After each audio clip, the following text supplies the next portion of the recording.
I know what you're thinking. What in the gosh darn is Bits and Bombs?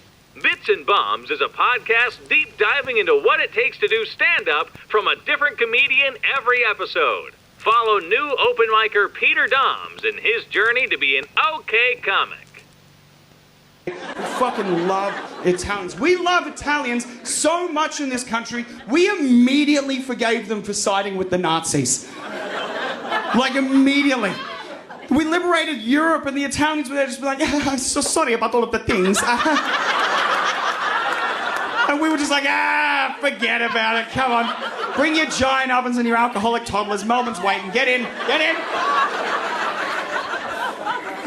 in. All right, Sam Bowden. That's me. Yeah, thanks for coming on. When was your first gig?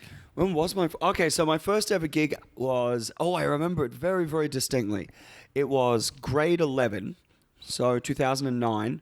And my drama teacher, shout out Ms. Jane Gatto, fucking sick-ass teacher. She was like, this kid's annoying the fuck out of me. Let's put him in a completely separate room and give him a different project. This is class clowns. You just work on this. Put your energy somewhere. And so I did that. And my first gig was at the Vizzy Theatre in the Brisbane Powerhouse on like a Friday afternoon. And Ms. Gatto got the afternoon off to come watch me and two other guys do it. Yeah. One of them, Dom, is now he's now a Brisbane radio host. Yeah. And the other one is a pedophile. So, you know, we all go in different directions. So, you know, we all pick a lane and we all just go that way. And so, yeah, we did that. And then I made the States that year and the year after that, 4 Class Clowns. And then I burnt through all my raw opportunities. I just got them out of the way as soon as possible. I didn't get past the States and took a sabbatical. Went to the UK, lived in Europe and whatnot for a couple of years. And then I came back properly in 2015, baby. Oh yeah, nice. Who in the years that you did like Class Clowns, like who won those years? Well, let me think here. So the first year that I did it was won by some cunt. I don't know. And the second year I did it, 2010, I was pipped at the state final and then eventually beaten by the evergreen and delightful Matthew Ford. Oh, so yes. he won that year, and by God, I fucking despise that cunt. I was like, that shit fucking, he wasn't funny enough. He didn't win. He was wearing a vest. He had curly fucking hair. It was the lamest shit I've ever seen. And then the moment we started doing open mics together, immediately I was like, this guy's the fucking best. Like, I love that man so much. We've known each other for so long. And every time I see him, it's just kind of, it's very sweet. It's just sort of also very surreal. He's just like, man, we've known each other since we were 15 and we're 30 now. So, Yeah, shit. Yeah, he beat me and I was really shitty about it initially, and then we just started hanging out and gigging together and I fucking just became mates. I love that bloke. How does like Class Clowns, what's the structure? Is it a similar like raw structure, or it's like you get your first heat and you get like a... Yeah, it's pretty much identical. Yeah. So yeah, they just do a bunch of regular heats and then you do the states and then you do the national final. So yeah, it's really simple. It's fun. And who did we have? For the second one, we had Sammy J as our mentor, and he was just the best. He was so delightful. He's so good, like with just all the different types of creative kids, and he got us all feeling really, really included and warm, and it was a really, really fun couple of heats because he was such a good mentor. And the one before that was a dude, his name was Asher Trelevin, and he was a cunt, to be perfectly frank. Yeah. He like couldn't give a shit. And that was my first time. So we were like, oh, this is what it is. And all the comic comes in, sits on a chair and just goes, all right, do your fucking thing. Whatever. And then Sammy J comes in. He's like, all right, we're doing improv warm-up games. And we're like, oh shit, this is how good it could be. And then Stav from B105 MC'd 2009, and he was fun, he was warm, he was friendly. And then Harley Breen did 2010. Yeah. And he was super good. So yeah, that was my first couple of gigs. Yeah, right. When I was in high school. Jesus Christ. So obviously like doing the Class Clowns stuff, that went that went well. Between 2009 and 10, were you gigging regularly, or was that kind of it? No, there was nowhere to go. Yeah. Like there was nowhere that would have us. And so we couldn't really start gigging until I couldn't really properly start gigging until halfway through 2011. Yeah. After I turned 18, but then I was sort of in and out a lot. And I wasn't really committed to it. I had football. I had a girlfriend. I had other priorities away from my true love of comedy. But no, we just didn't. We set up in about 2011, 2012, me and Matt Ford and a guy called Jordan Schulte, who doesn't do it anymore, set up a show called Youngblood. I'm pretty sure Jack talked about it on his episode. Yep. Yeah. So we set up a show for a bunch of under 18s that couldn't gig there. And so we sort of made that a regular thing for us. And then we would also do all the sit-down open mics. Because when I fucking started in Brizzy in 2011, there was pretty much just the sit-down and their open mics and the occasional absolute hell gig. Yeah. But yeah, it was just, there wasn't much to do. And like, who was still in the scene? Henry Stone, Greg Larson, Sam Campbell, Matt O'Kine would breeze in and out every now and then. Who else did you have? Oh, obviously Mel Buttle and Damien Power. But like, you just had all this fucking core group, which were just incredible. Yeah. And then the MCs that would fly in were like really fucking big comics now, like Harley Breen. And I remember one night Joel Creasy MC'd the Newmarket Hotel. So did Reese Nicholson. Like Jesus, yeah. Yeah. These guys that are just like, particularly Nicholson, who I think is the best working Australian comic at the moment. And like just being able to just be around that and then just see these guys go duk, duk, duk, duk, duk, duk, duk. Yeah. It's just really fucking cool. Yeah, especially because I guess at that time you had less chances to do like the reps and get it, like less gig opportunities. There was less gig opportunities. There was so much less stand up online. Yeah, like it was really, really. It's weird. It's kind of odd to think back at how quaint 2011, 2012 was in like an internet sphere. Now, like kind of, I can't remember if that was I think it was pre-Instagram. Or at least the popularity of Instagram. Maybe. I might be getting my timelines fucked.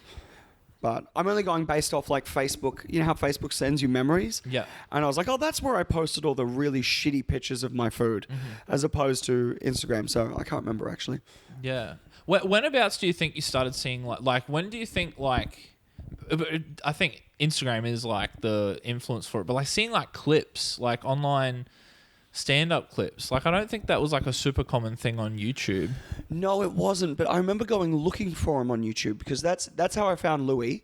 Like, I found Louis through YouTube. I found Bill Hicks through YouTube, even though I don't really like Bill Hicks. But that's where I was finding him. I was watching all the Raw sets on YouTube. Yep. And then I don't really remember any genuine stand-up clips on any social media until pretty much Schultz. Until Andrew Schultz, and then suddenly just this tidal wave of every single person that's ever been on a stage just putting everything. And it's so oversaturated at the moment. But you got to yell into the void. So you got to keep yelling. Yeah, it's all, like there's almost like it's changed there's like an expectation to have clips on. Like the amount of people that say to me at least like, oh, why don't you have clips? Or when are you doing clips? I'm like, I'm not ready yet. Like, yeah. No, I mean, dude, I think you can put too much up too quickly. Yeah. But there is this fucking... Like, that's just part of the job now. Yeah. Where it's like the rates haven't changed since the 90s, but your workload expectation has octupled. Yeah, you become like your own promoter. Yeah, and like you're pushing for not just your own shows, but also like other people's like shows that you're on too. Like, and then you go to gigs every now and then, and each comic has their own camera. Yeah, and like you accidentally stand. I'm always accidentally standing in front of someone's phone or whatever. Dude. Oh, dude, all the fucking time. And then, it's just sort of like, all right, so I've got to upload the clips. And then I've got to caption the clips because it's not good enough just to watch it. Yeah. And the algorithm then needs you to get rid of the swearing in the captioning. Yeah. And then you've got to keep it to a certain length. So any joke over a minute 25 isn't going to be good enough. Yeah. Which is odd because most good jokes go for over a minute 25.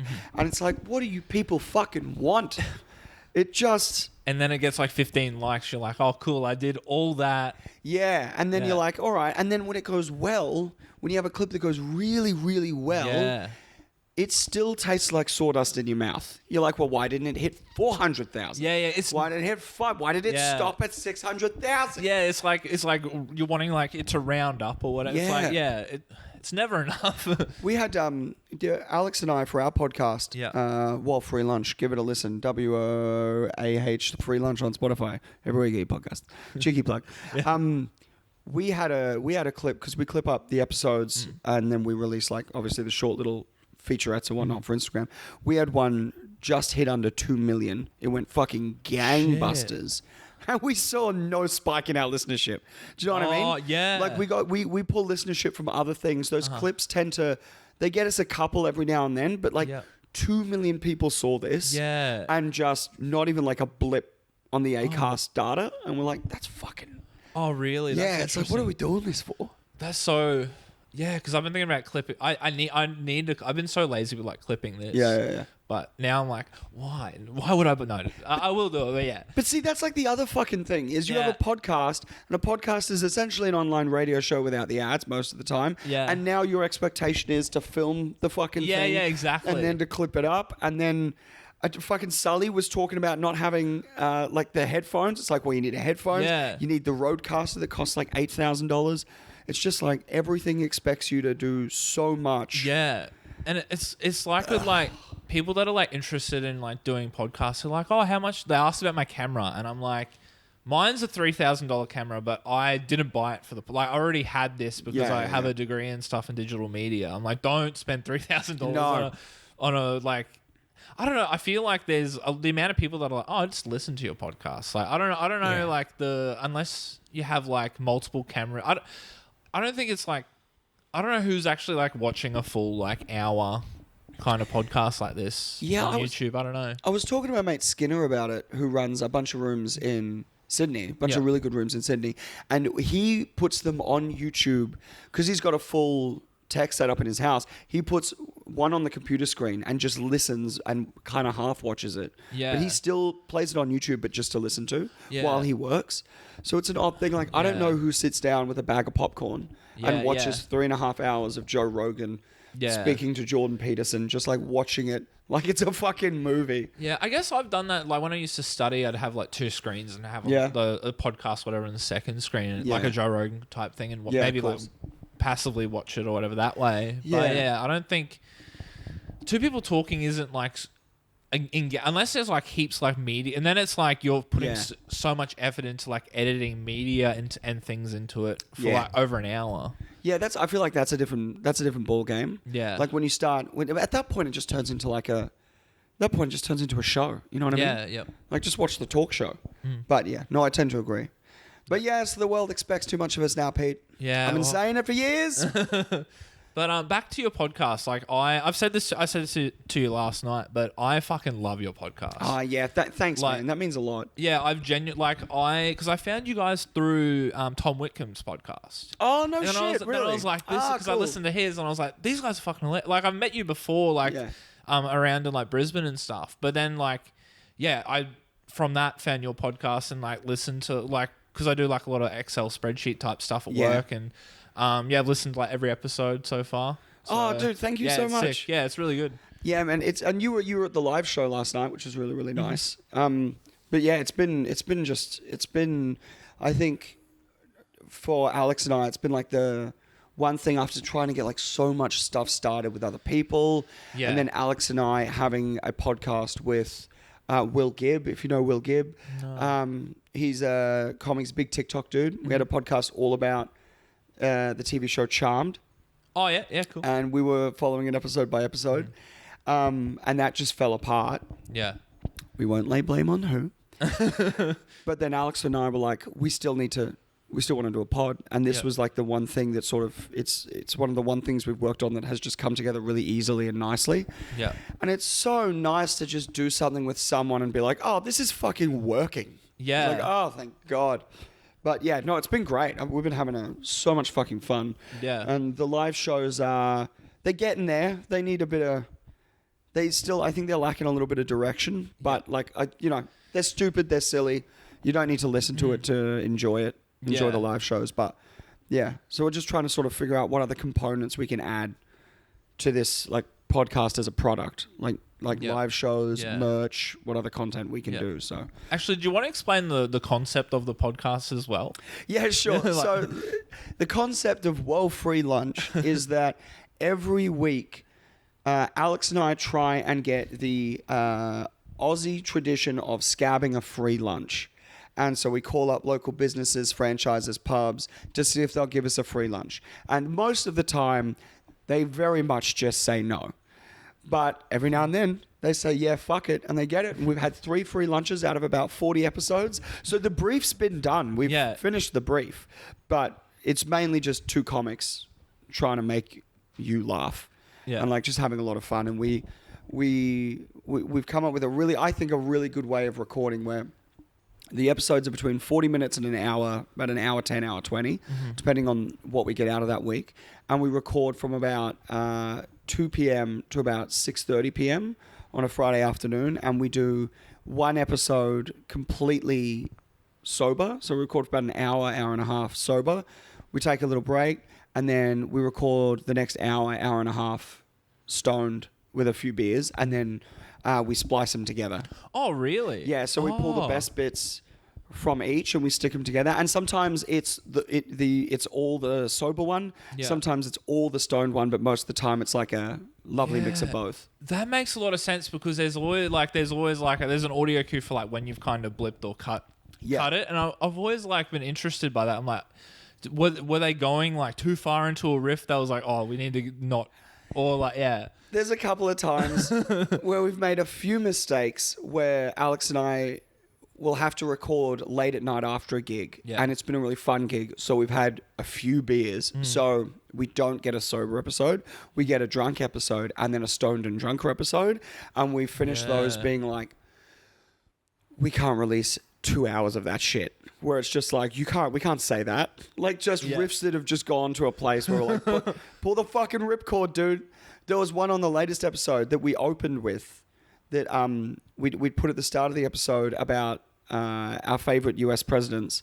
And Alex made a joke about Obama marrying a trans woman. Like, Yeah. and that was the last thing we said when we recorded, and he chucked it at the front of the episode. It's a really nice end. But that would have gone for about 35, 40 minutes. And it's only a 3-minute clip because where it went was just fucked, dude. We were too out of our minds and we're like, we can't fucking release any of that. We weren't shitting on like anyone in particular. Yeah. It just got weird. Yeah, and yeah. It was so on the nose and we're like, it's not worth it. And especially like you'd probably find yourself like you're both trying to like shock the other person and stuff too, maybe. Well, we do hard resets. So like if we're in a little bit of like a riff funk, like we're sort of like going around in circles, one of us will just say the most fucked thing we can think of. And that will sort of like hard reset us. We're like, okay, all right, make us laugh at something fucking god awful, and then we'll start again. And so, yeah, it's like a really unsafe safe word.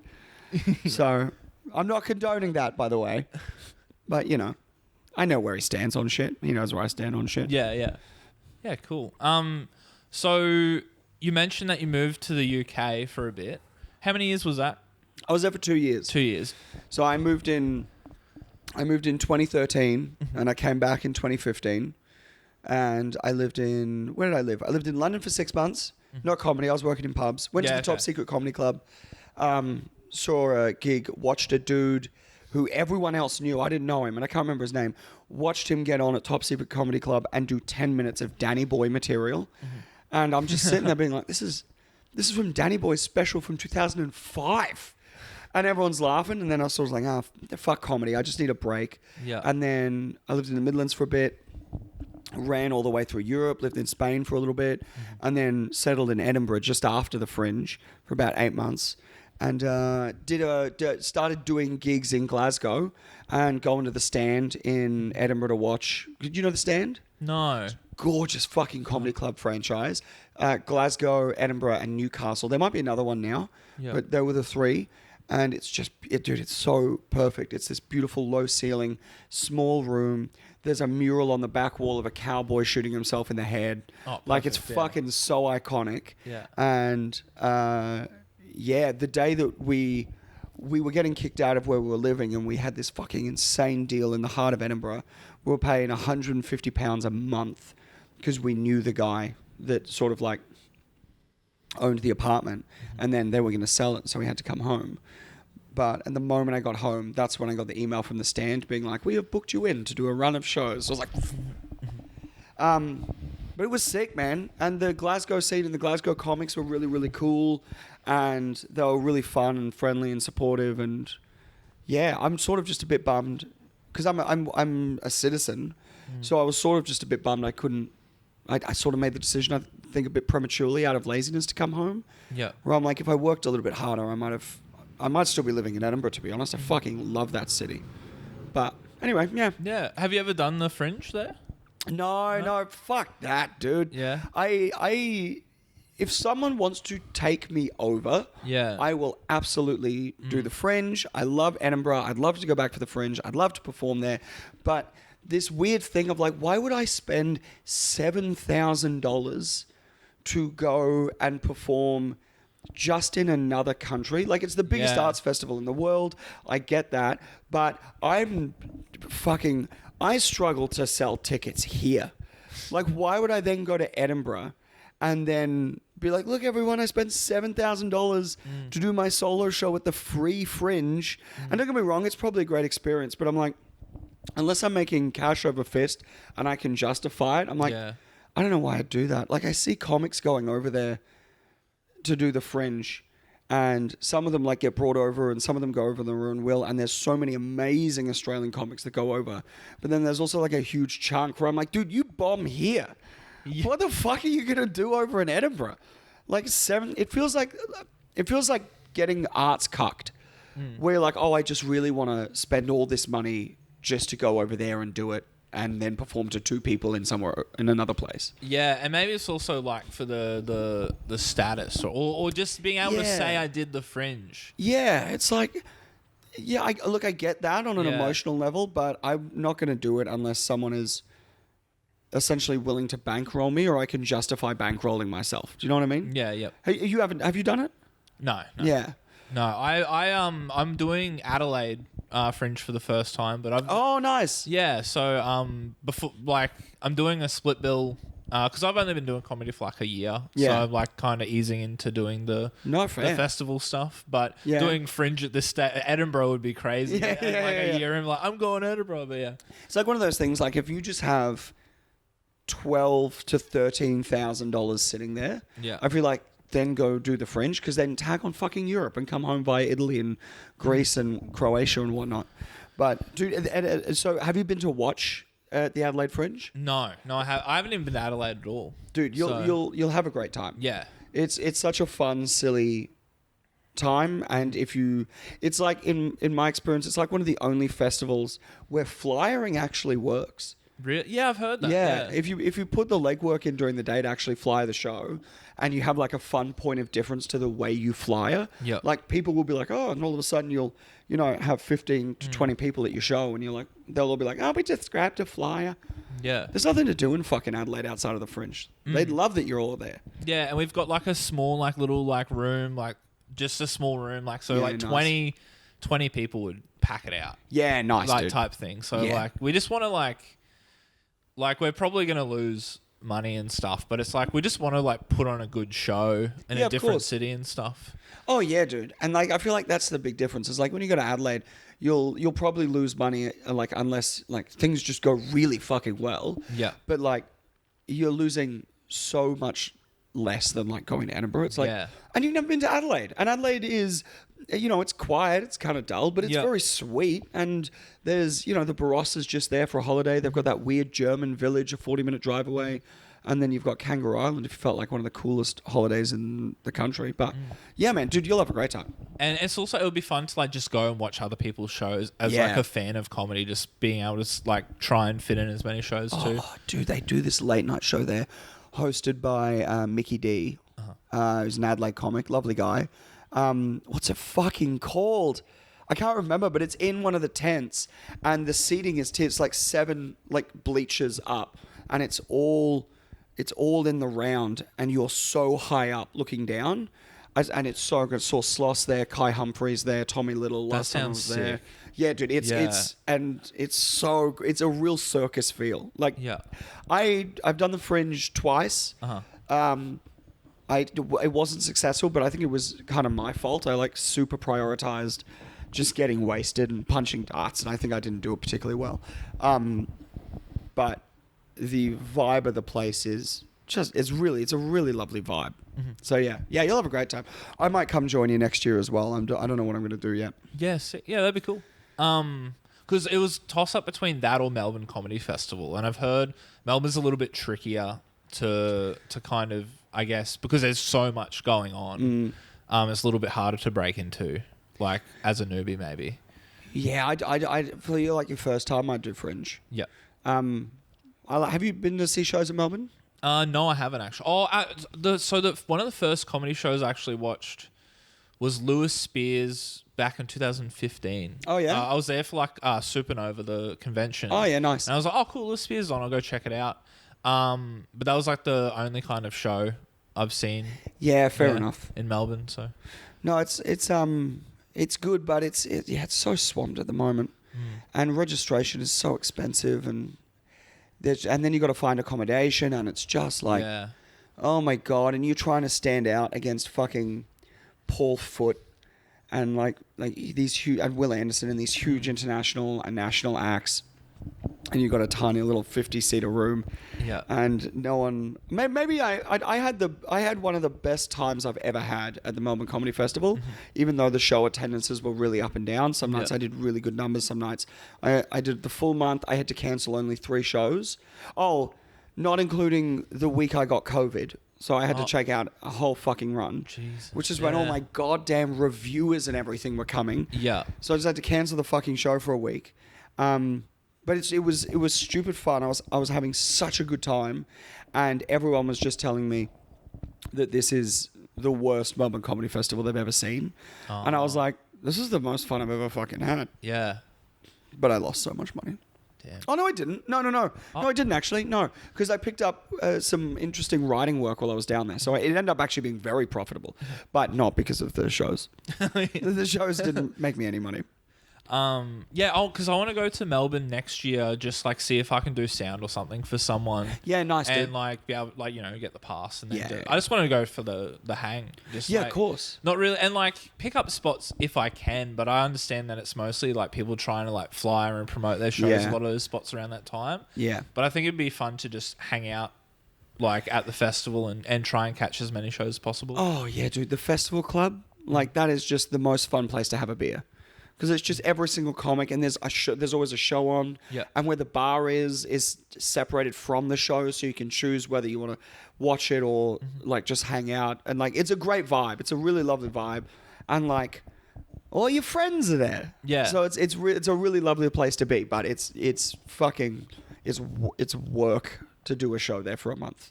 It's fucking work, and it's kind of thankless, unless you're actually successful. It's so interesting. Like we started recording immediately, and then the moment you turned on the camera, my nose just went, "No more air for you," and just like blocked up straight away. So my apologies if I'm raspy and nasally on this audio platform. So yeah, but it was good. I like that. Yeah, cool. I think there's like this really nice at the moment, thanks to like people like Luke Kidgel.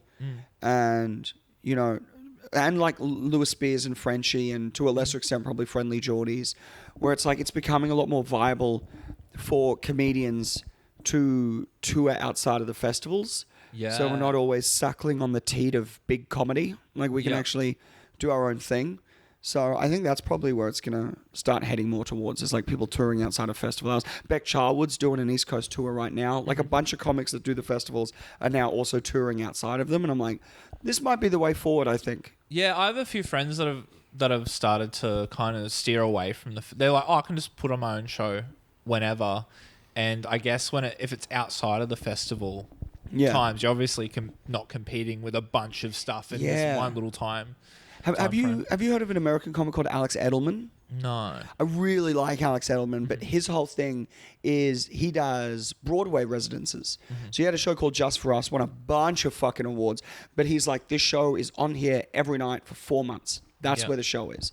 And I think one thing that's a little bit untapped at the moment is like building an audience through having a residency somewhere. Yeah. Because, you know, we don't really have, even comedy clubs, we don't really have like, you don't get a residency. Yeah. You don't get like, you know, in the comedy store and whatnot in the States, you're now a paid regular. You're on a retainer and you have to do 3 spots a week and you essentially get paid a wage. Like, I don't think we have the infrastructure to do that. But like being able to like get a government grant and be like, I'm putting a show on here, it's running 3 months straight. And then you've got 3 months to just fucking publicize the shit out of it. Yeah. And just somewhere to go every night and do a show. Like, that's kind of cool. That's kind of like, I guess, like what Broadway and stuff is, right? And musical theatre. But would comedy have the same kind of appeal as what like Hamilton and or like, you know what I mean? Like, I don't know. Like, are you talking about like doing the same kind of hour show like every night for like 4 months? Yeah, so you know how they do that in Melbourne, where it's like you do your show for a month. Yeah. It's like, why is that just restricted to the festival when you're competing with 6,000 other shows? Yeah. As opposed to just being like, all right, so we've got this art space. I'm doing this show here, and then fucking figuring out how to publicize it properly, how to build up hype, how to get people through the door, and giving yourself a good chunk of time to be able to drum up enthusiasm and momentum. And then once you've sort of hit that, that's when you start moving it around. There's a comic in Sydney that did it quite well called Sam Kisajukian, and he did a show about art. And so he did the Fringe, and they gave him a residency at an arts bar, and then now he's touring it everywhere, and now he's doing the show in an art gallery while selling the art the show is about. And it's like built this whole world around it. I'm like, I don't know, I just think there's some validity in that. I just think comedians trying to move away from the festival model is only good for comedy. Yeah. Because, you know, everyone in this country doesn't think comedy exists unless it's at the Melbourne International Comedy Festival. So, but yeah, that's what I reckon. That's my 2 cents. Well, Shane said something. Shane Hunter said something interesting about how we always like refer to like jokes and premises as hack, but we never think about the way we market ourselves and like and things like that, like the way we put on shows as hack. Like kind of like trying to break away from certain kind of things that are just like a set norm. Yeah. And testing different stuff. Yeah, which is like that weird. It's that weird thing. It's like, no, I feel like only now are people starting to like foray into other areas, because it's so fucking hack to write 40 minutes, go to Adelaide, turn it into an hour, then go to Melbourne, and then go to Sydney, and then go to Brisbane, and then be like, well, that's me done. Yeah. Nah, man, put on a show in fucking July or something. Get weird. Anyway, that's what I reckon. So you, from the UK, you come back to Brisbane. Yeah. Yeah. So I came back to Brisbane, and then I moved. I obviously moved back with my parents, but I think from memory, I was there for like maybe 3 weeks, maybe a month before I was just like, I gotta get the fuck back out. Like, I love my family, but it's like once you've lived away from home in a different country, coming back to your own country, and then living with your parents again, it's like, oh man. So then I moved into a house in Wilston, and then so I could be closer to all of the gigs. Yeah. And then I was like, right, I'm in the city. Let's gig every fucking night.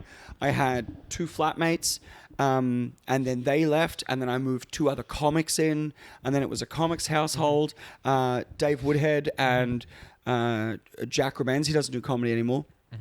But then it was just this big comics household, which is... Do you live with comics now? No. Keep it that way. Yeah. I've had a few people ask, because I live like close to clubs and stuff, and I'm like, I don't want to make this a comic house. Dude, I'll be honest with you. As nice as your house is, if you move a bunch of comics in it, this place will be unrecognizable within 3 months. We fucking trashed that house just incidentally. Like when we left... The place looked, in 2019, when we started to have other people move in, as we were all sort of being drip fed into Sydney, the place looked like a goddamn meth den. Like the couches were falling apart. There were cigarette burns in the ceiling. Like the place was a fucking pigsty, because it's where all the comics would come. Yeah. Because it's like, You guys all live here. There's a comics house. So Yeah. after every gig, when we were already kind of drunk, we'd then just keep drinking. And every morning before I had to go to work was let's pick up all the beer bottles. Who spewed there? Why is a lit cigarette on the carpet? Like, it was just like, geez. Jesus fucking, it was a mess, dude. And now I live with my mate Artie, who does comedy occasionally. And it's like this really nice, it's like, this is as far as I'm going to foray into this again. Yeah. Whereas like another arts kid, love it. Yeah. Not an actual full-blown alcoholic demon machine. Great. Sorted. Yeah. We can be creative and kind of gay and have a lovely time. And, Yeah. But it's not the situation it was where we get up and do fucking shots of whiskey at 9 a.m. because it's Saturday. Like, it's like, For me, it's also that like not living with people you work with. Yeah, that's fair as well. And like I feel like it'd be easy to fall into the my housemate's like doing this gig tonight that I haven't got yet. Blah blah blah. Well, see, I was in a weird situation because the 3 dudes that at the time were very much my best friends were Dave Woodhead, Jack Romans, and Jacob Lingard. Yeah. And Jacob Lingard, Jack Romans, and David Woodhead in that order all got Comedy Zone. Like and I'm like, dude, fucking, and I'm just sitting there, like with my hands open, just like, what the fuck is going on? And then my girlfriend Michelle was being considered for Comedy Zone, and I was like, kind of like breaking point. I was like, what the fuck? They don't fucking recognize. I fucking.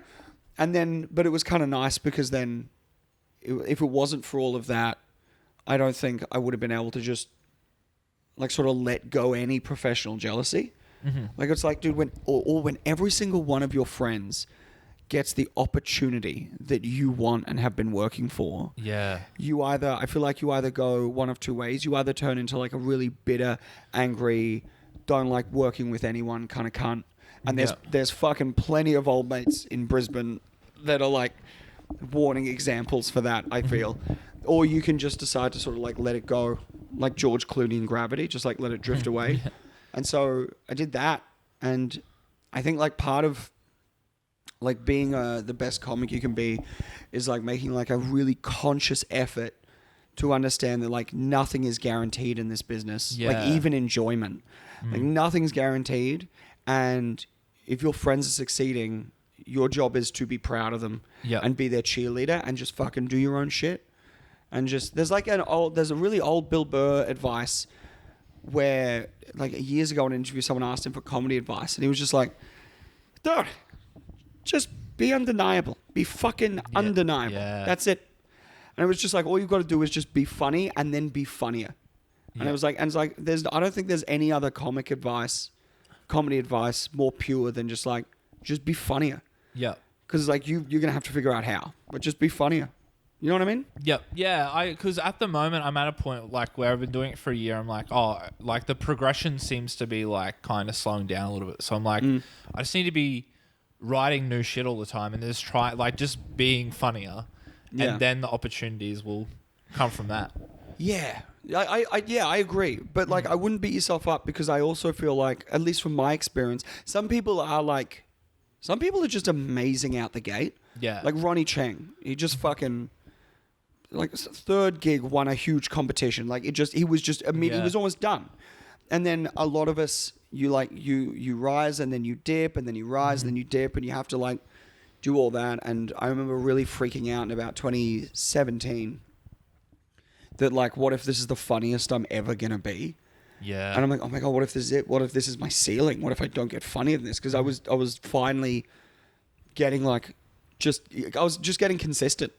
I was like, fuck, what if this is it? What if this is it?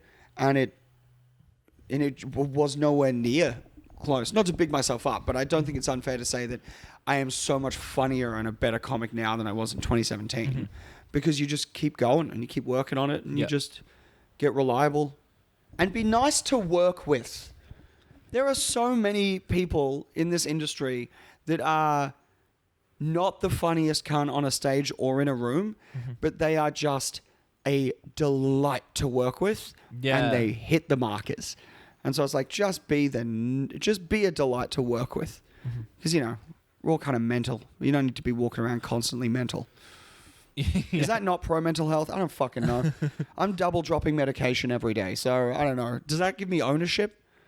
Am I allowed to call a crazy person? Because I am a crazy person? I don't know. What do you reckon? Are you on meds?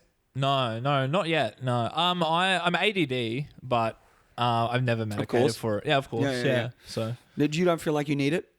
well, That's not a judgment call. By the way. I'm like, really? You don't think you... Really? Let's unpack this. Dude, we fucking hung out three nights in a row now. I'm like, I'm gonna be honest. I think a bit of lithium might go a long way. No, I'm not saying that at all. I'm like, yeah, but like you feel like that's just you when you're in control of it. Yeah. Because my mum always like refused to have me medicated. She's like, I'm not medicating this 6-year-old kid.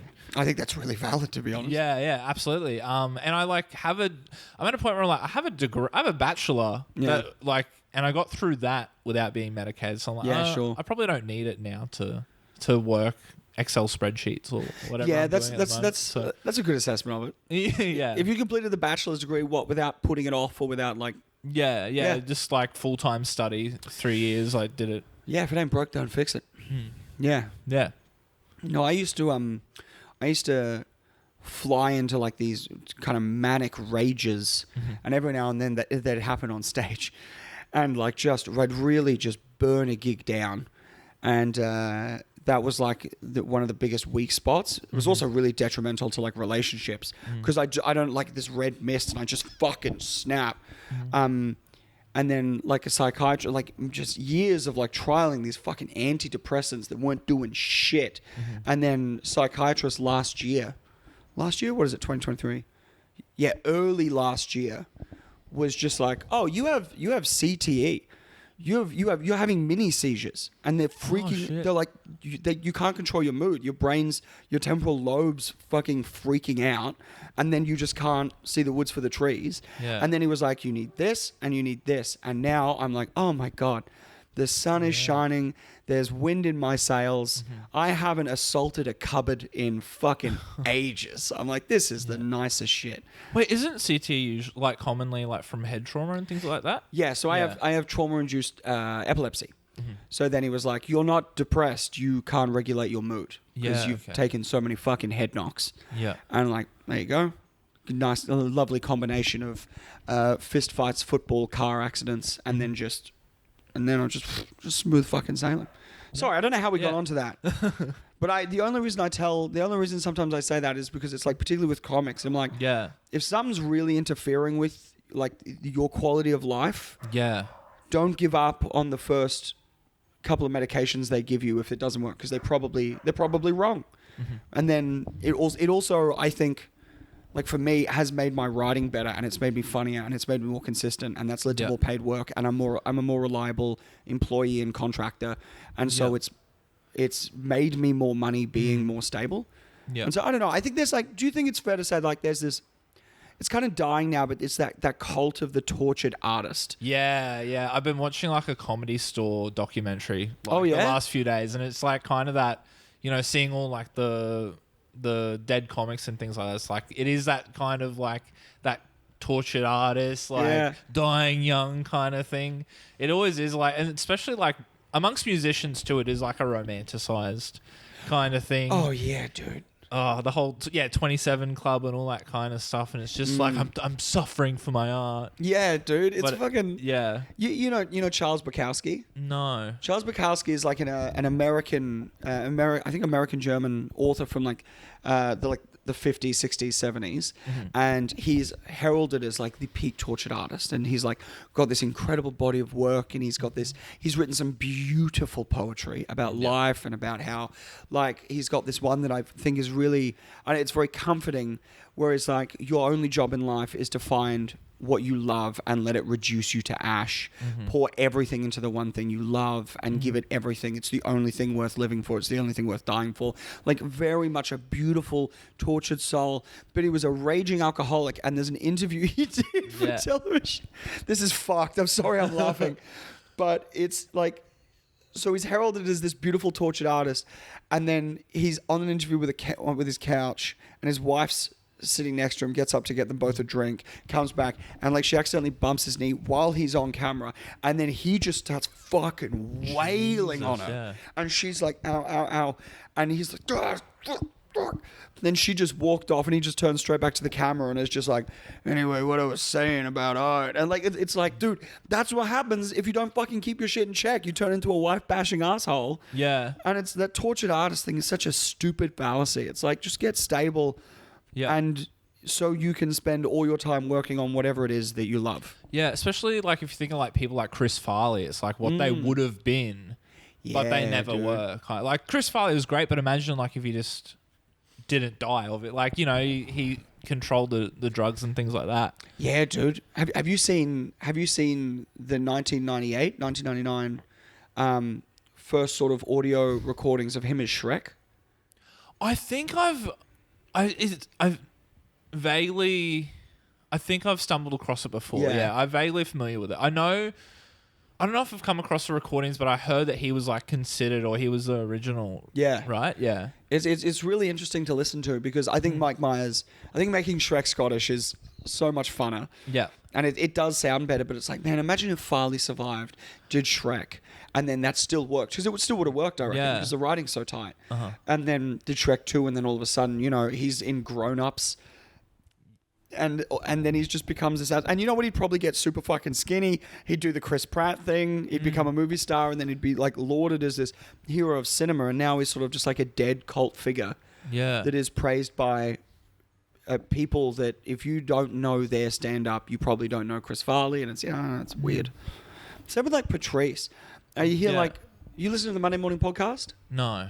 It's Bill Burr's podcast. Yeah. And every now and then he'll talk about times at the store when they were coming up, and it was him and Patrice and Jim Norton and all of those guys, and how Patrice would just savage you, like verbally, like just tear shreds off you. And he's laughing, telling it, and they sound great. And there's that thing, it's like, yeah, if we could just get back to that fucking time. But then Bill Burr always ends it with like, he always says something along the lines of like, he needs to check himself because he wasn't having fun then. It was like, it's fun in retrospect, but it was brutal, and it was like awful for your confidence. And then now he sees younger comics, and they're so nice to each other, and he's like so fucking jealous. Yeah. He's like, everyone's friends. It's the weirdest shit. Yeah. And he's like, everyone, it's so inclusive and warm, and it's so nice. And I'm like, oh, well, that's all right.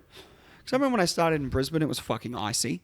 Yeah. And then now it's like, you know, I'm not really sure how the Brisbane scene is at the moment, but every time I come back, like, people are genuinely just warm to each other and kind of inclusive. Is that fair? I know there's beefs and shit, but there's always going to be like certain like beefs and cliques and things like that. But for the most part, like as someone who like came here like last year, I moved here from North Queensland, Mackay, and everyone was like super welcoming from the get go. So nice.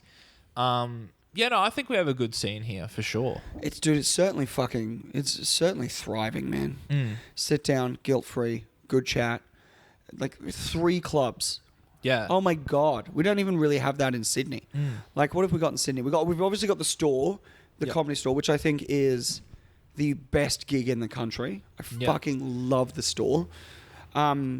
We got Standout Comedy, which is a Wednesday night room run by a guy called Reese Boyle. He does a very good job. It's a really good room.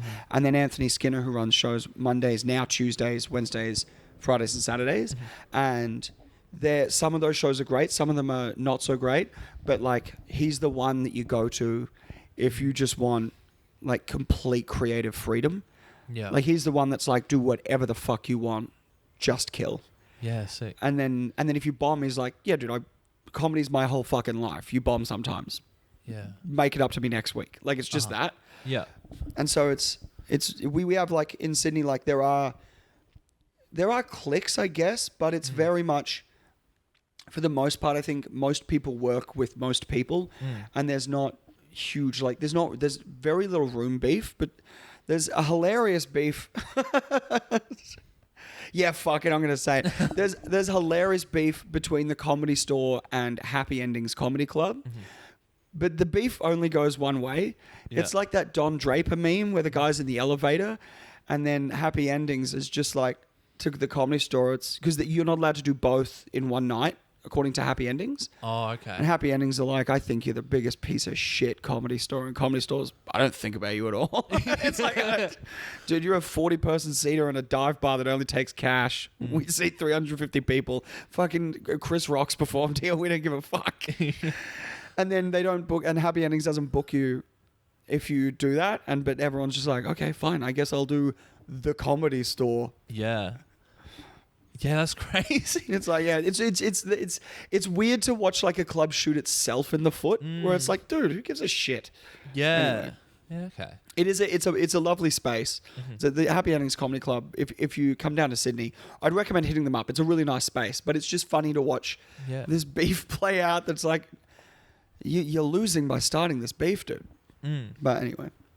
Did you move to Sydney for comedy? So I have an acting degree. So I moved for comedy and acting because at the time in 2019, if you want to be an actor in Australia, it's kind of Sydney. Like that's where all the biggest casting agents were. That's where most of the American shit was being filmed from. And then I moved, COVID hit, and then everything went up to fucking Queensland.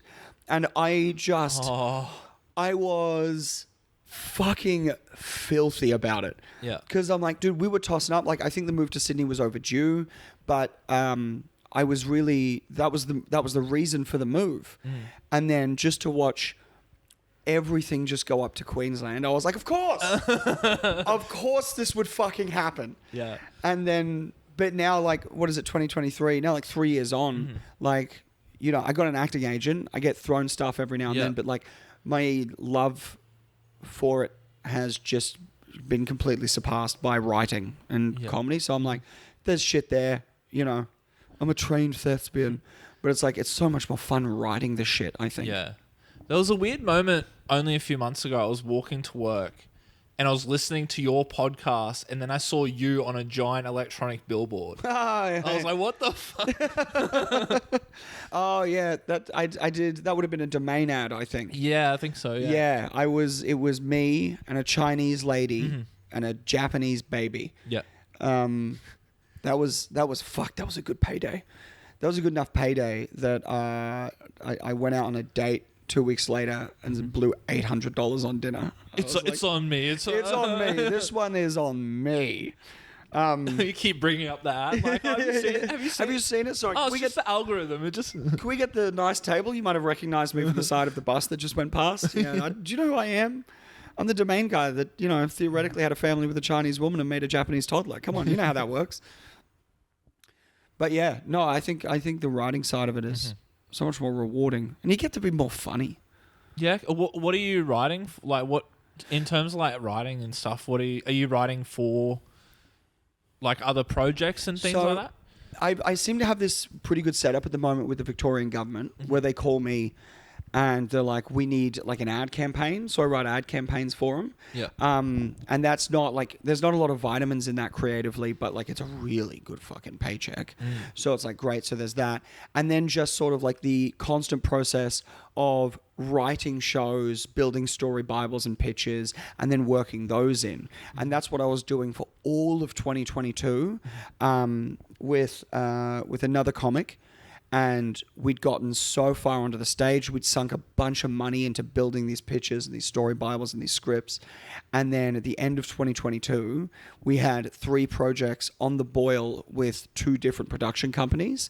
And then like just before Christmas, they were like, hey, we're going to have to say no to all of these right now. Yeah. And we were like, this has been a whole year's worth of work and a bunch of like promises.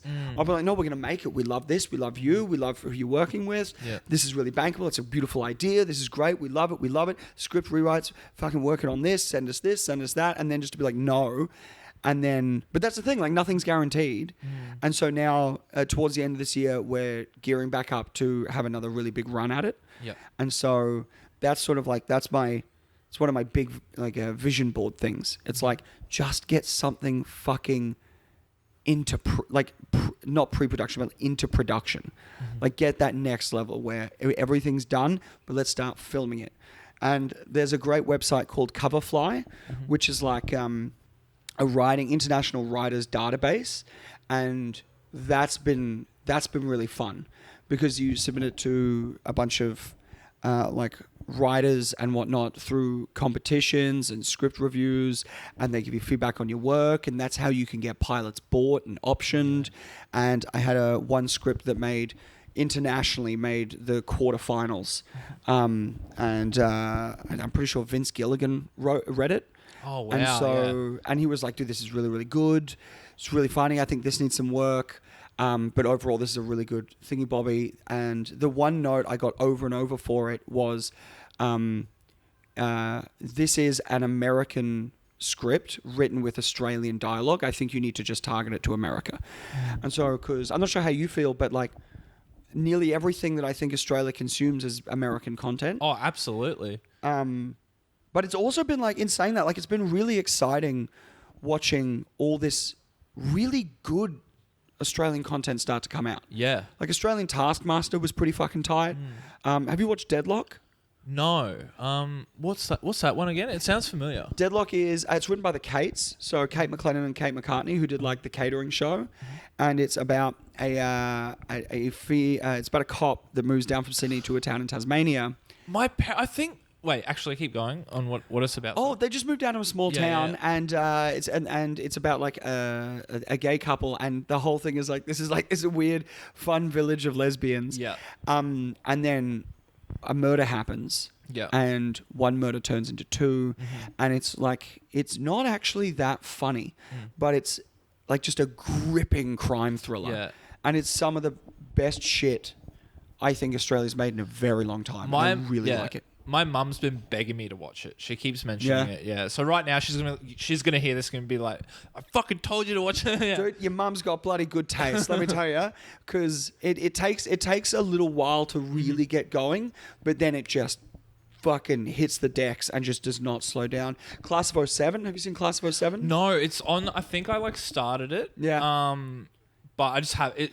I thought about it. I will get to it. Yeah. Because it has like Steph Tisdale and stuff in it. Yeah, too, Steph right? Tisdale's in it. Caitlin Stacey's in it. Emily Browning's in it. It's got a great cast. It feels very sort of kind of really grounded for the ridiculous concept it is. And dude, Class of '07 and Deadlock were two of my favorite fucking shows this year. Yeah. And it's just so nice to see and hear like the Australian voice on screen, and it to not be this whole like, "Oh yeah, mate, I'm Dazza, I've got a bloody ute and a dog. The dog's red like the ute. Bloody, this is the traditional Australian." It's like, no, we're just fucking people. Or even like I get this is like even things like Love on the Spectrum getting like international success. Oh yeah, because that was an Australian show, wasn't it? Yeah. Oh fuck. And it's not like one of those like TLC where it's kind of like drama. Like it's just a genuine like social experiment kind of show, and it's like got massive. I feel like that's the antithesis to The Bachelor. Because I feel like you have to be kind of autistic to think going on The Bachelor is a good idea. But it's like, it's beach autism. You know what I mean? It's like, I'm hot and I've been working on being hot forever, and now this is the natural progression. This is what I do, and I wear blue on Wednesdays. It's my hyperfocus. Yeah. I've got to wear a low-cut top because I have big boobs, and I've got to show the boobs because the boobs are big. And on Wednesdays I wear blue, and then I watch television. And then it's like, and my husband has to be called Brendan. But like, Love on the Spectrum is genuinely like really fucking spectrum. I don't know how to talk about it without kind of being cooked. But it's like sweet. It's like the really sweet version of that, where it's like, let's see if these two autistic people can come together. And is 69 a prime number? I was trying to figure out if that's if I can make a joke there, but I don't know if it is.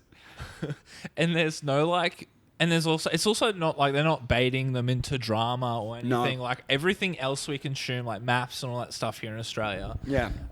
It's just like, let's make this the worst thing ever. Dude, I learned this fucking crazy thing about The Bachelor a little while ago. Did you know that when they get them all in, they keep them in the house before they start filming or doing anything for a week? Oh. And they plow them with romantic comedies, like love propaganda. So they get them all worked up. I mean, like they MK Ultra them into wanting to be in love. And that's why they come out of the gate just fucking insane, just trying to rip this dude's dick off. Yeah. Like, and just like with like certain like tropes and things like that, just in their brain, just like, oh, this is the way you have to do it. You have to gaslight them by doing it. Just soft music playing as they sleep, and every now and then just going, long walks on the beach. oh, dancing in the rain. And then immediately they're looking out and they just come out like a bloody herd of cattle being chased by a sheepdog. Just like, where is it? Where's my husband? Actually, so you did the Logies recently, the warm up for that. Yeah, Yeah, I did the warm up for the Logies. Yeah, how was that? Like, That was odd. Yeah? It was good. I had fun, but it's like I don't want to do warm up work consistently. The money's really good, Yeah. and I can totally understand why, as like a working comic, you would slide into doing that 4 times a week because the paycheck's fucking great. But like I've spoken to a couple of the dudes that do it, and like all they can say is like, do not do it, because you'll do warm up for all these shows, and because you're the warm up guy, you'll always be the warm up guy. Like they'll never put you in a position where you can be behind the desk. It's like a compromise you have to make. Yeah. Where it's like, do I want the really steady paycheck, or do I want like a successful comedy to career in the public eye or adjacent to the public eye? yeah. And it was fun, dude. Like it was a 4-hour job, and it was just making a bunch of people that want to clap and cheer.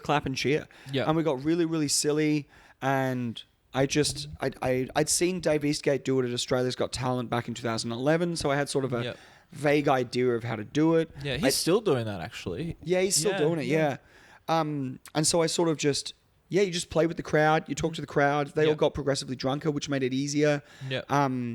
And then, we just did a joke competition. I did like best dressed and worst dressed, and it was just really fun and stupid. And I got to see the Logies. I got to see Daryl Summers present the Gold Logie and bomb harder than I've ever seen anyone bomb. Like there was this really great. Have you seen Daryl Summers' Gold Logie speech? No. So he comes out to gives it, right? To give a really brief summary, because I'm not going to be able to convey how terrible it was. But he was like pretending to auction off the Logie. Like he was taking like a fake phone call. Yeah. And he was like, oh, bloody over there. Oh, you can't have that one, Sam Pang. It's, I've gotten $5,000 from Rove, $5,000. Or I got $6,000. Tom Gleason, $6,000 Tom Gleason. And then the screen cut to Tom Gleason, and he's going... And it got the biggest laugh in the room because everyone saw Tom Gleason just mouth, what the fuck? And then everyone laughed, and then Daryl Summers thought the laugh was for him. And he was like, oh, on a bit of a time delay, are we? Oh, do I hear $10,000 from Bert Newton's wife? And then he just presented the Gold Logie. But it was so glorious in a semi-Schadenfreude kind of way to watch a man who was at like the peak of television, who is an Australian television legend, in a room full of Australia's television stars also bomb. Yeah. We're like, oh, you bomb all the fucking time. You know what I mean? Yeah, like yeah, you yeah. bomb just all the time, regardless of legacy or quality of the room. Yeah. I was like, oh yeah, that's kind of comforting. He's eating a huge bag of dicks up there. But no, it was weird. It was very, very fun. I met, said hi to a couple of comics that were in the position that I would rather be in, which is like being actually invited for something you're working on. But then I met Chris Brown, the Bondi vet. Yeah. That man is the sexiest man in the world, and the TV doesn't do it justice. Like he's like 6'5", 6'6", so handsome. I had to convince him that the photo was for my mum. Like, dude, I gotta get a photo with you, dude. You are the sexiest. You smell amazing, and you're the only one like back with the crew, like talking and hanging out and being really friendly and warm. And I'm like, damn, dude, I'd climb you like a fucking tree, man. Like you are gorgeous. But yeah, it was good. It was weird, but I'd do it again, and I'd do like the odd warm up gig, but like to be like fall into being a warm up comic, Yeah. I couldn't think of a greater comedy death, to be honest. Yeah. Yeah. Okay. So I guess comedy death. What's your worst bomb or worst gig you've done? I guess. Well, they're different. They're different. Yeah. They're different. Yeah. I think the worst gig I've never done was when I rocked up. There used to be a room in, what's it called? There's a cinema there that my nan used to take me to all the time. It's the stop on the ferry after the powerhouse, going away from the city. Fuck. Morningside. Is it Morningside? No, I can't remember. There used to be a gig somewhere somewhere there, and it was a sit-down open mic. No, it was an independent open mic. We'd rocked up, but the place had double booked the room, and so there was a Samoan wake happening where the gig was. Yeah. And comedians, as you very well know, are a self-righteous, self-important bunch, and so insisted on doing the fucking gig. And we got 2 acts in. I'm pretty sure Joel Spargo was one of the second acts. It was like but he was the one that was like, we can't keep doing this because this Samoan family is meant to just be celebrating the life of someone that died, and then you've just got open mic comedians coming up and just being like, my dick's tiny, and it's like, dude, just fucking call it. So I was there for that, but I didn't do it. The worst bomb I've ever had happened up the road at the Sit Down Comedy Club. And it was the worst because it was entirely my fault. But I kind of got away with it because I went up, I was doing 20 minutes. I was closing the first half, and it was my birthday. And I no longer gig on my birthday now after this, but I would always bomb on my birthday. So I went into that with the attitude of I always bomb on my birthday. Yeah. So the night's hot. Kat Davidson's emceeing. Ting Lim was on before me. Everyone was doing well. It's my turn to get up. I get 3 minutes in and they don't immediately laugh. I fucking turn on them. And I just have... Dude, I burn the gig to the ground. And I get booed off stage. People throwing napkins off me. Oh, wow. I did 7 minutes in a 20-minute spot and... 4 of those minutes were just saying heinous shit at them. It was just fucking horrendous to the point where I got off stage and Kat Davidson was like, well, and that got a huge laugh. And then she did 10 minutes to save it before the break. Yeah. I leg it out of there. I then sent Fideli a huge email apologizing, and he sent me another email back just saying, yeah, look, I'll be honest with you, dude. It's very rare that a bomb gets back to me, but this one did. And he was like, I really appreciate you not invoicing for this one. And I'm like, yeah, dude, it was like, I'm not invoicing you for that. That was a fucking nightmare. And I was like, all right, dust is settled on that. I'm moving to Sydney. Yeah. We'll let some time cool off. I won't ask for any more spots for a little while. I really fucked that. Really fucked the duck on that. And then Nick Carr at the time had a podcast. And Nick Carr and I, we look adjacently similar, slightly larger dudes, red hair, glasses, beard. And Kat Davidson was on Nick Carr's podcast. And then his discussion was about comedy as well and about Nick doing stand-up. And then Kat Davidson recalled the worst time she's ever seen him bomb and then told that story of me bombing. And she was like, and Nick was like, I don't know, man. I don't remember that, but it does sound like me. And I was like, and so I was like, holy shit. Not only did I bomb so hard, the MC forgot I did that. And I was like, oh my God, geez, that's like driving drunk. You get one of those. Yeah. I was like, all right, got to pull my fucking finger out. And that's hands down the worst bomb I've ever had because I snapped and I was like, you deserved shit that no one in their right mind says. I remember this woman just I remember demanding a woman in the front row eat my shit because I was like, eat my fucking shit. And then I was like, literally, I'm going to shit into your mouth and you're going to eat my fucking shit. And it was just this weird, full on brain snap, an out of body experience. That was by far the worst bomb I've ever had. Yeah. And holy moly. That was all and I guess back to the medication thing earlier, that was all pre-medication, obviously. That was pre-medication, but also at the same time, I think I kind of manifested that one. Okay. Where I was like, I always bomb on my birthday. I'm going to bomb. Yeah. And then I did because I always bomb. And then I went across town and did another gig and I murdered. Yeah. So it was like, yeah, I did that. Oh, so you went straight to another gig. Did you did you go into the same night? Same night. But did you go in with like the mindset of you're gonna bomb again? No, I went into the mindset of like, I need to save this fucking evening. Okay, all right. And and the other one was also paid, and it was a corporate birthday party. Oh. And it was a recipe for fucking disaster. And we had drunk hecklers the whole time, and I was just on point. Like I was just, I was just really professional. I dealt with everything. I didn't lose my cool. I made everyone laugh. It was really, really good.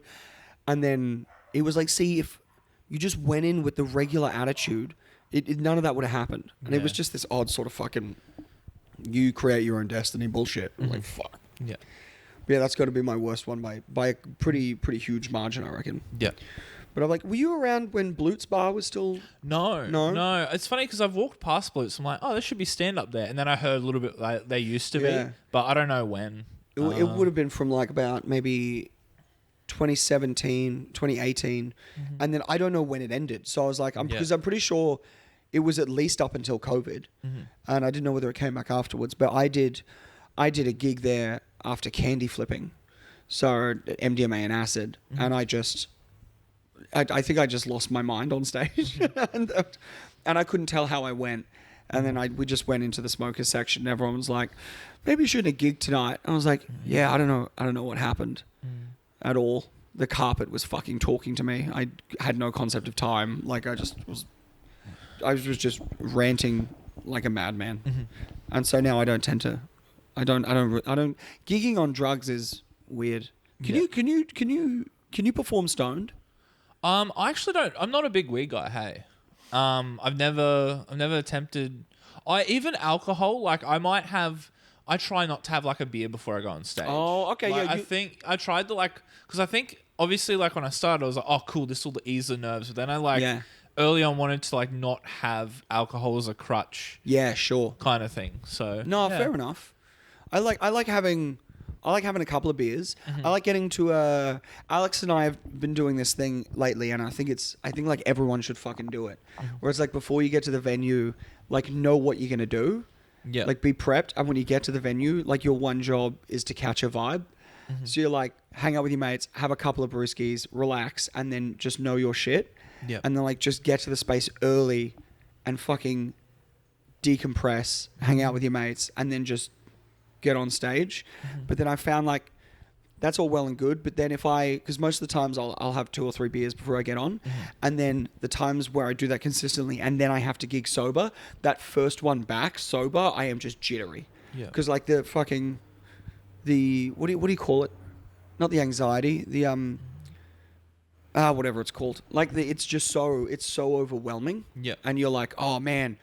But then after that first one, I can just keep gigging sober because you get used to it. But that first one back sober, I'm just like a little shaky, and they don't always tend to be my best sets. So I don't like to use it as a crutch, but I think it is actually a little bit of a crutch. It's I can either have a few beers before gigs, or I'm just gigging sober for an extended period of time. So I think I'm going to have to do that this month. I think after I go back to Sydney, because I've got a fringe show that is 3 weeks away and hasn't really been written yet. And I'm like, all right, I think I'm doing September pretty much sober. Yeah. Because I'm like, all right, I've got to do a lot of work. But that is what it is, I suppose. So you're you're doing a solo show for the Sydney Fringe. So that's like the next big thing for you, I guess, like that you're focusing on. And I don't know what to do with it, because it's a really sort of like, it's kind of stand up, it's kind of a play. And so I don't really, it's all about history repeating itself. So the show is sort of designed to be on a continuous loop that can be done over and over and over and over again. Like just you can press play on it, and then when it ends, it just starts. It ends where it starts. And it's the whole point that history always repeats itself. And so I've got a fucking... I've got a whole multimedia setup. I need a magnetic freestanding blackboard. I need... The whole place needs to be set out like a 1920s history professor sort of like study. And I'm like, Jesus Christ, there are so many moving parts to this fucking show. And I've got maybe 25 to 30 minutes worth of the material, but I don't know how to I'm going to have to block it out.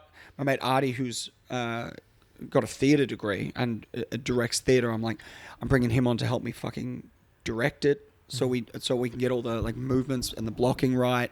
And it's just, there's so many moving pieces, and it feels like it would fit into the festival circuit well, but then also it's kind of like, then I've got to drag everything to the festival for nothing guaranteed.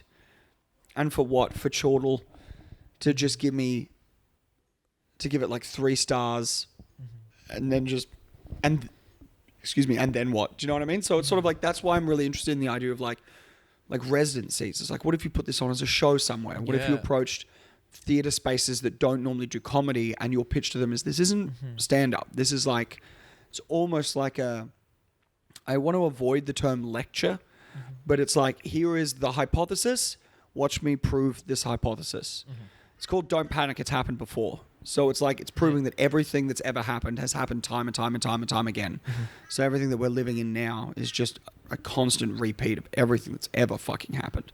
So yeah, it's been a fucking labor of love for the past 6 weeks, trying to like get all my facts right before actually writing the show, and it's just Yeah. But I'm really looking forward to it, but it's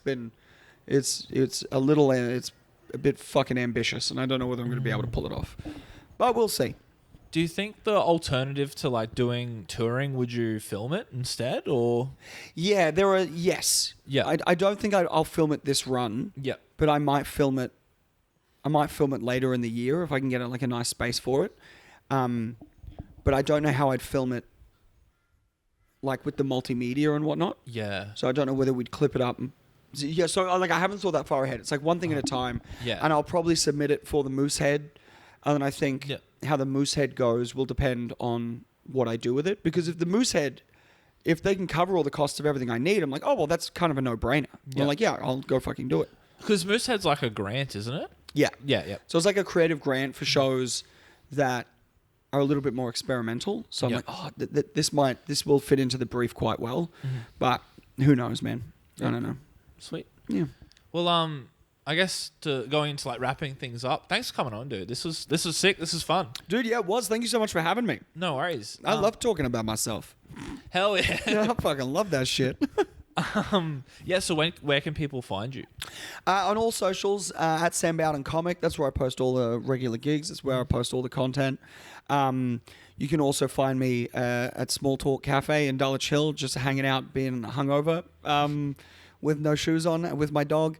And Alex Milinkovic and I do a podcast called World Free Lunch, which we've discussed. So that's wherever you get your podcasts. And that's about to be, the episode's about to be uploaded and filmed on the Comedy Untamed YouTube page. Oh, and fucking find me on YouTube. That page is growing delightfully, actually. Yeah. And so YouTube has been this lovely thing where it's like the slightly longer content is starting to get a lot of responses. And I'm like, oh, fuck, maybe I've only started doing YouTube, I think, maybe a year ago now. And I was like, all right, this is a funner space. I've made a lot of Nazis very angry. Oh, yeah. I've got this bit, and it's my best performing clip. I have this bit about which accents are acceptable to do. And it's like a gradient scale I call the impression-oppression ratio spectrum. And it's sort of just saying how, like, these are the accents you can't do at a party. These are the accents you can do at a party. And then a lot of them are like, dude, this is really funny, you know, like, nice comments. And then some people are like, this fucking leftist woke cuck, this fucking dick-sucking Joe Biden-loving piece of shit. And then the really brutal ones, I go on their YouTube page, and they're all like SS March remix, Bella Ciao Nazi edition, and I'm like, oh fucking they're not even hell, hiding it. They're not even hiding it, dude. I had one guy who was very, very sweet, and he was like, hey man, I really like your bit. You seem like a really interesting history guy. Can I recommend you reading? Like, and he gave me a list of books, and I was like, I'm always down to fucking read some more history books. I looked at them, all of them are Holocaust denying books. Oh, like, they're all, and I'm like, dude, fucking hell, man, they're all just.